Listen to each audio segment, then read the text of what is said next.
Hi guys, నేను మీ Kalyani Raj. Welcome back to Buchamma lifestyle 1119. అందరూ బాగున్నారా? నేనైతే చాలా బాగున్నానండి.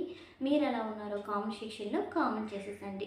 ఇప్పుడున్న బిజీ లైఫ్ స్టైల్లో సరిగ్గా పడుకోవట్లేదు, సరిగ్గా తినట్లేదు, అంత బిజీ లైఫ్ స్టైల్ అయిపోయింది. దానివల్ల గ్యాస్ట్రిక్, అల్సర్, గుండెల్లో మంట, చాలా ప్రాబ్లమ్స్ అయితే వస్తున్నాయి. ఈ ప్రాబ్లం అనేది నేను కూడా ఫేస్ చేశాను. 1 మంత్ ఫేస్ చేశానండి. అసలు గ్యాస్ట్రిక్ అనేది ఎలా వస్తుంది, అసలు రావడానికి కారణాలు తెలుసుకుంటే బెటర్ కదా, అది రాకుండా చూడొచ్చు అనిపించింది. చిన్న ఐడియా నాకు వచ్చింది. నేనైతే ట్యాబ్లెట్స్ అని యూజ్ చేసేసానండి. యూజ్ చేసిన తర్వాత నాకు ఈ థాట్ వచ్చింది.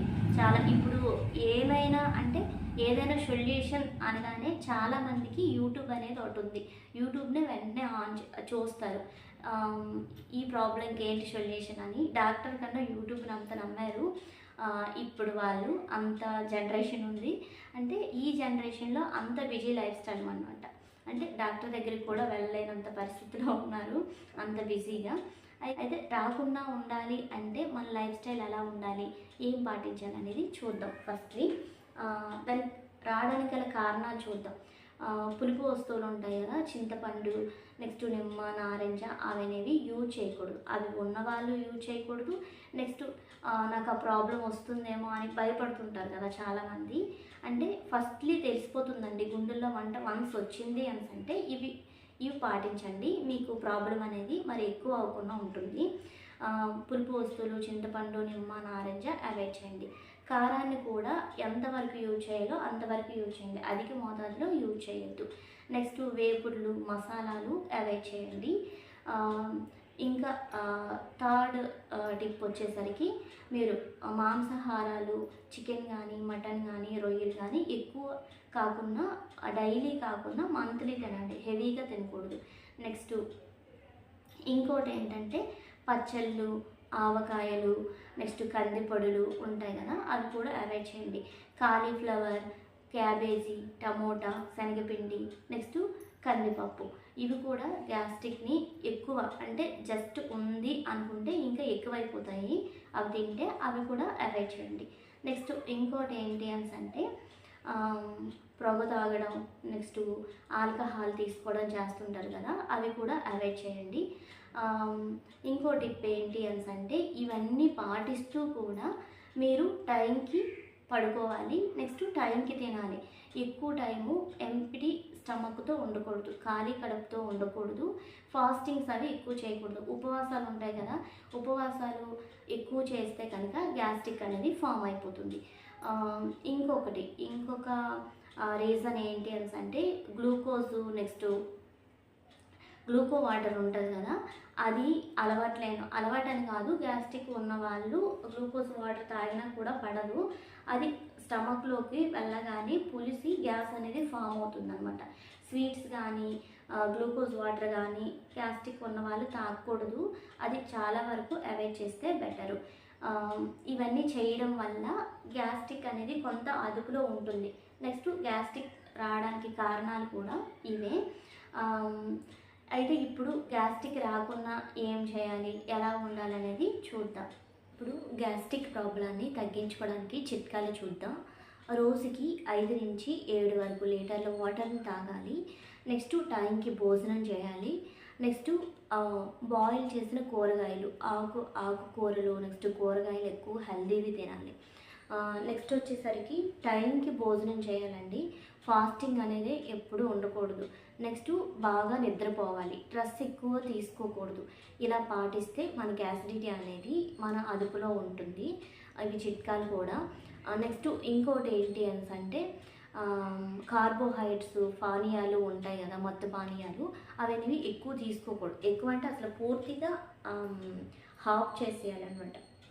నెక్స్ట్ ఇంకోటి ఏంటి అంటే భోజనం చేసిన తర్వాత మినిమం 2 అవర్స్ తర్వాతే మనం పడుకోవాలి.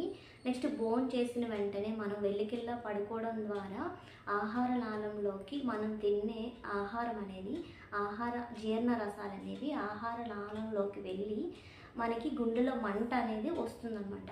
అందువల్ల మీరు భోజనానికి ఒక 2 గంటల తర్వాత, మనం సపోజ్ ఇప్పుడు భోజనం చేసామనుకోండి, 8కి అలా భోజనం చేస్తే మనం పడుకునే టైం అంటే 7కి భోజనం చేస్తే పడుకునే టైం 9 అవ్వాలన్నమాట. మినిమం 1 అవర్ గ్యాప్ అనేది ఉండాలి. నెక్స్ట్ ఇంకో చిట్కా ఏంటి అంటే మనం పడుకునేటప్పుడు తల భాగం కొంత పైకి ఉండేటట్టు, ఇప్పుడు దిండు ఉంది కదా, దిండు తల కింద పెట్టుకొని పడుకోవాలి. తల ఎత్తుగా పడుకోవడం వల్ల అంటే తల భాగం ఎత్తులో పెట్టుకొని పడుకోవడం వల్ల మన ఆహారం వల్ల ఆహార నాళంలోకి మనం తింటాం కదా, మనకు ఆహార వాహిక ఉంటుంది, దాంట్లోకి గ్యాస్ట్రిక్ ఆమ్లం అనేది ఒకటి ఉంటుంది. ఆమ్లం అనేది వెళ్లకుండా నివారిస్తుంది అనమాట మనం తల ఎత్తుగా పడుకోవడం వల్ల. దీనివల్ల మంట రాకుండా ఉంటుంది. అదే మనం సమానంగా పడుకున్నాం అనుకోండి, ఆహార నాళంలోకి గ్యాస్ట్రిక్ ఆమ్లం వెళ్ళి మనకి మంట అనేది వస్తుంది. ఆ మంట రాకూడదు అనుకుంటే తల భాగం అనేది ఎత్తులో పెట్టుకోవాలి. నెక్స్ట్ మనకు గ్యాస్ట్రిక్ ఉంది అనుకున్న వాళ్ళైతే ఈ డ్రెస్సెస్ ఇప్పుడు డ్రెస్ ఉంది కదండి, డ్రెస్ మరీ ఇలా టైట్గా కాకుండా ఇంత 1 ఇంచు లూజ్గా ఉండాలి.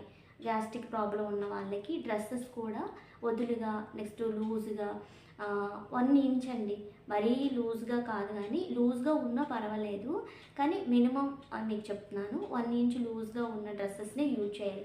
టైట్గా ఉండడం వల్ల ఆ డ్రెస్ ఒత్తిడి అనేది పొట్ట పైన, ఈ పొట్ట భాగం ఉంటుంది కదా, పొట్ట భాగం మీద పడి ఇంకా డ్రెస్ పెరిగి గ్యాస్ట్రిక్ వల్ల ఇంకా ఆందోళనగా ఉంటుంది. ఇదొక చిట్కా. మీరు గ్యాస్ట్రిక్ ఉన్న వాళ్ళు వదులుగా ఉన్న డ్రెస్సెస్ వేసుకోవాలి, తల ఎత్తులో ఉండేటట్టుగా చూసుకోవాలి. నెక్స్ట్ తిండి వెంటనే మీరు పడుకోకూడదు. ఇంకో చిట్కా ఏంటి అంటే మీరు ఎప్పుడు కూడా మీ బరువుని అదుపులో ఉంచుకోవాలి. మినిమం ఇప్పుడు నా హైట్కి, నా ఏజ్కి నేను 50 ఉంటే సరిపోతుంది. 50కి మించి నేను 60 కానీ 56 కానీ అలా ఉండకూడదు.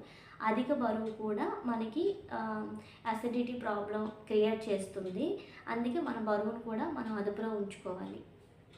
ఇంకో చిట్కా ఏంటి అంటే ధూమపానం. దీనివల్ల అరుగుదల వేగాన్ని తగ్గిస్తుందండి. మనము సిగరెట్లు అవి కాలుస్తుంటారు కదా, చుట్టలు సిగరెట్లు కాలుస్తుంటారు, అవి కాల్చడం వల్ల కూడా అరుగుదల వేగం తగ్గుతుంది. నెక్స్ట్ ఉదరంలో ఆమ్లాలు ఉంటాయి కదా, ఆమ్లాలను కూడా అవి ఎక్కువ క్రియేట్ చేస్తాయి అన్నమాట. గ్యాస్ట్రిక్ ఆమ్లాలు అనేవి ఎక్కువ క్రియేట్ చేస్తాయి, జీర్ణ వ్యవస్థ కూడా దెబ్బతింటుంది. అందువల్ల ధూమపానం కూడా మీరు నివారించుకోవాలి ఉంటే కనుక. నెక్స్ట్ ఇంకో చిట్కా ఏంటంటే మనం ఆహారం తింటాం కదా, అది ఫాస్ట్గా కాకుండా మితంగా ఎక్కువ సార్లు. వన్స్ మనం సపోజ్ ఒక పళ్ళెం నింపుగా రైస్ పెట్టుకున్నాం అనుకోండి, ఆ రైస్ అనేది ఒకేసారి తినేసి పొట్టంతా మనం తిన్న వెంటనే పొట్ట ఇంతలా అయిపోయి మనకు అసలు గ్యాప్ లేకుండా ఉంటుంది కనుక, ఈ పొట్టంతా గ్యాప్ లేకుండా ఉంటుంది. అలా కాకుండా అలా ఎప్పుడు తినకండి. తినేటప్పుడు ఎక్కువసార్లు ఏదైనా రైస్ తినాలి అనుకున్నారనుకోండి, 11:30కి అలా జస్ట్ ఒక చిన్న బౌల్ అంతా తీసుకొని తినండి. నెక్స్ట్ తినే ప్రతి ముద్దను కూడా గ్యాప్ ఇస్తూ ఆస్వాదిస్తూ తినండి. ఇంకొకటి ఏంటంటే ఆస్వాదిస్తూ ఎందుకంటే తినమంటున్నాను, మనం ఇప్పుడు సపోజ్ ముద్దపప్పు వేసుకొని తిన్నాం అనుకోండి, అబ్బా కమ్మగా ఉంది అనుకుని ఆస్వాదిస్తూ కొంతమంది తింటారు. ఆ ఆస్వాదించడం వల్ల ముద్దకి గ్యాప్ అనేది వస్తుంది. దానివల్ల గ్యాప్ రావడం వల్ల ఆ ముద్ద ఎంత టేస్ట్గా ఉంటుందో కూడా మనకి తెలుస్తుంది. మళ్ళీ మనకి చాలామందికి గ్యాస్ట్రిక్ ప్రాబ్లం వచ్చినప్పుడు మంట వస్తుంది, గొంతుకులో ఇక్కడ చెస్ట్ దగ్గర పెయిన్ వస్తుంది. ఆ పెయిన్ రాకుండా ఉండాలి అంటే ముద్దకి గ్యాప్ ఇవ్వాలన్నమాట. మంట వచ్చేటప్పుడు మనం ఫుడ్ లోపలికి వెళ్ళాలి, ఆకలి వేస్తుంది, ఎలా అయినా తినాలి అనుకునేటప్పుడు మీరు గ్యాప్ ఇవ్వండి ముద్దకి. మళ్ళీ నెమ్మదిగా తింటూ ఉండాలి. తినే ఐటెం కూడా ఎక్కువ సార్లు తినాలి, వాటర్ కూడా ఎక్కువ తాగాలి.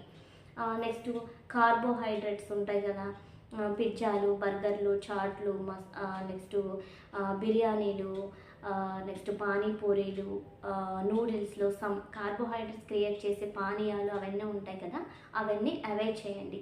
అవన్నీ అవాయిడ్ చేస్తేనే మన హెల్త్ అనేది మనకు అనుగుణంలో ఉంటుంది. నెక్స్ట్ ఇది ఒక్క గ్యాస్ట్రిక్ ప్రాబ్లం వాళ్ళకే కాదండి, ఇప్పుడు వెయిట్ గెయిన్ అవుతున్నారు కదా, వెయిట్ గెయిన్ కూడా అవ్వకుండా ఉండాలి అనుకుంటే ఈ చిట్కాలు తప్పకుండా పాటించండి. అయితే నాకు తెలిసినవి చెప్పాను. ఈ వీడియో షేర్ చేయడానికి రీజన్ ఏంటంటే నా లైఫ్ స్టైల్ కూడా ఒక రీజన్ అండి. నేను చాలా ఫేస్ చేశాను gastric problem, next weight gain అవ్వడం, నెక్స్ట్ నా హెల్త్ ఇష్యూస్ వల్ల మంత్లీ నాకు హెల్త్ అనేది బాగోదు. ఫీవర్ కాకపోతే గ్యాస్ట్రిక్ ప్రాబ్లం కాకపోతే ఫీవర్, ఏదో ఒకటి వస్తూనే ఉంటుంది. అలా నాలాగా మీరు ప్రాబ్లం క్రియేట్ చేసుకోవద్దు, ఉండకూడదు. నా లైఫ్ స్టైల్ లాగా మీ లైఫ్ స్టైల్ ఉండకూడదనే చిన్న తాపత్రయంతో అయితే ఈ వీడియో అనేది మీకు షేర్ చేశాను. ఇంకా కొన్ని విషయాలైతే మీతో షేర్ చేయలేదండి. అవి ఏంటంటే అల్లం, జీలకర్ర, వాము అనేది అప్పుడప్పుడు గ్యాస్ట్రిక్ ప్రాబ్లం ఉన్న వాళ్ళు యూజ్ చేయండి. దానివల్ల ప్రాబ్లం అనేది కొంత క్యూర్ అవుతుంది. నెక్స్ట్ మజ్జిగన్నం, పెరుగన్నం ఎక్కువ తినండి. నెక్స్ట్ నూనె, ఉప్పు మాత్రం అదుపులో పెట్టుకోండి. కారం, నూనె, ఉప్పు కొంచెం తగ్గించుకుంటూ పోతే ఈ ప్రాబ్లం అనేది సొల్యూషన్కి వస్తుంది. నేను ఈ ప్రాబ్లాన్ని బాగా ఫేస్ చేశానండి. ఒక 1 మంత్ వరకు ఫేస్ చేశానన్నమాట. నా ప్రాబ్లాన్ని మీరు ఫేస్ చేయకూడదని వీడియోనైతే మీకు షేర్ చేశాను.